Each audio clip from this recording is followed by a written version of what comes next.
নমস্কার বন্ধুরা, আমি দুর্জয়। আমার রান্নাঘরে ছোট্ট আরেকটি পর্বে সবাইকে স্বাগত নিয়ে আজকে রান্নাটা শেয়ার করব। আজকে বাড়িতে চিংড়ি মাছ এসেছিল, 150 গ্রামের মতো চিংড়ি মাছ রাখা হয়েছে, যে হাফ হয়ে যাবে ছাড়ালেই। আর আমার এক কাকিমা আজকে একটু লাউ শাক নিয়ে এসেছিলো বাড়ি থেকে। তো সেই মা বললো লাউ শাক খাবে আজকে চিংড়ি মাছ দিয়ে। তো চলুন তার একটা ছোট্ট রেসিপি খুব তাড়াতাড়ি শেয়ার করি। এখানে লাউ শাক, আলু, বেগুনগুলো একটু শুকনো শুকনো হয়ে গেছিলো, বেগুন গাজর কেটে নেওয়া আছে, সমস্ত কিছু ভালো করে ধুয়ে নেওয়া হয়েছে। আর সাথে চিংড়ি মাছটাও আমি কেটে নিয়েছি। চিংড়ি মাছটা একটুখানি নুন আর হলুদ মাখিয়ে ভেজে নেব, মানে পরে ভাজবো রান্না করার সময়। আর এখানে সমস্ত সবজিগুলো কেটে ধুয়ে নেওয়া হয়েছে। আর সাথে থাকছে হচ্ছে উচ্ছে আলু ভাজা। তো উচ্ছে আলু ভাজার জন্য উচ্ছে আলু ভাজাগুলো কেটে নেওয়া হয়েছে। আমার খুব প্রিয় একটি খাবার আর কি, উচ্ছে আলু ভাজালে আমার কিছু আর লাগে না।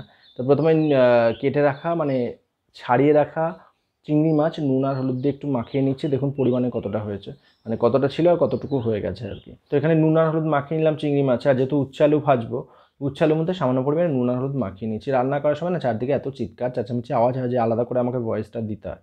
তো আজকেও সেটা করছি, তবে আশেপাশে আওয়াজও কিন্তু মোটামুটি আপনারা শুনতেই পাচ্ছেন, এদিক ওদিক থেকে আওয়াজ আসছে। তো যাই হোক, আজকে উচ্ছে আলু ভাজবো, সাথে হচ্ছে চিংড়ি মাছ দিয়ে আর লাউ শাক দিয়ে একটা রান্না করবো, খুব পাতলা করে হালকা রান্না। তো প্রথমেই জলের মধ্যে একটু নুন আর হলুদ দিয়ে লাউ শাকটা সেদ্ধ বসিয়ে দিলাম, সমস্ত সবজি দিয়ে। লাউ শাকের মধ্যে কিন্তু গাজর, আলু আর বেগুন রয়েছে। তো আর পাশাপাশি আরেকটা ওভেনে আমি কড়াইতে তেল দিয়ে উচ্ছে আলু যেহেতু নুন আর হলুদ মাখিয়ে রেখেছিলাম, সেটা প্রথমে ভেজে নেবো। খুব একটা সময় তো লাগে না, তবে হ্যাঁ, আমার ভীষণ প্রিয় একটি রান্না, অন্য কিছু না হলেও চলে। আমি কিন্তু ভাত শুধুমাত্র উচ্ছে আলু দিয়েই খেয়ে নেবো, আমার ভীষণ প্রিয়। তো আজকে উচ্ছে যেহেতু আনাই হয়েছিল 2-1 দিন আগে, দেখলাম বেশ ভালোই রয়েছে, তো একটু উচ্ছে আলু কাটা হয়েছে ভাজার জন্য, সেটাই বসিয়ে দিলাম। একটা ঢাকনা চাপা দিয়ে দেবো, তাড়াতাড়ি হয়ে যাবে। আর পাশাপাশি এখানে লাউ শাক যেটা, ওটাও কিন্তু রয়েছে, ওটাও মোটামুটি সেদ্ধ হয়ে এসেছে। আমি ওটাও নাবিয়ে নেবো। আর উচ্ছে আলুটাও ভাজা হয়ে গেছে, তো উচ্ছে আলুটা আমি আগে প্রথমে নাবিয়ে নিই, তারপর লাউ শাক যেটা করব ওটা তো ভাপিয়ে নিয়েছিলাম, মানে হালকা সেদ্ধ করেই নিয়েছি। যদিও বা বাড়ির জিনিস, কিন্তু আলু টালুগুলো মানে আলু গাজর বেগুন এগুলো তো মার্কেট থেকে আনা হয়েছে। তো একটু ভাপিয়ে নিয়ে খাওয়াটা ঠিক। আর লাউ শাকটা কিন্তু বাড়ির, তাহলেও যাই হোক হালকা একটু সেদ্ধ করে নিলাম, রান্না করতেও সুবিধা হবে। উচ্ছে আলু ভাজা কমপ্লিট, বাটিতে নামালাম। এদিকে এটাও সেদ্ধ হয়ে গেছে, একটা থালায় নামিয়ে নিচ্ছি।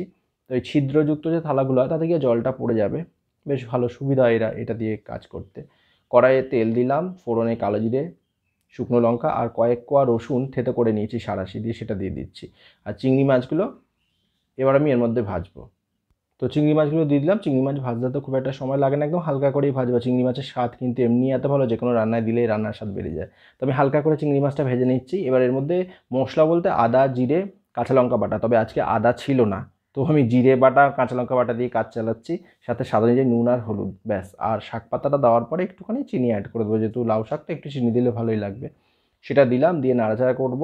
আর মশলার বাটিতে একটুখানি জল আমি এখানে দিয়ে দিই। আচ্ছা, মশলাটা বেশি ভাজার দরকার নেই, একটুখানি চিংড়ি মাছের সঙ্গে মেখে নিয়ে, মানে নেড়েচেড়ে নিয়েই শাক পাতাটা দিলাম।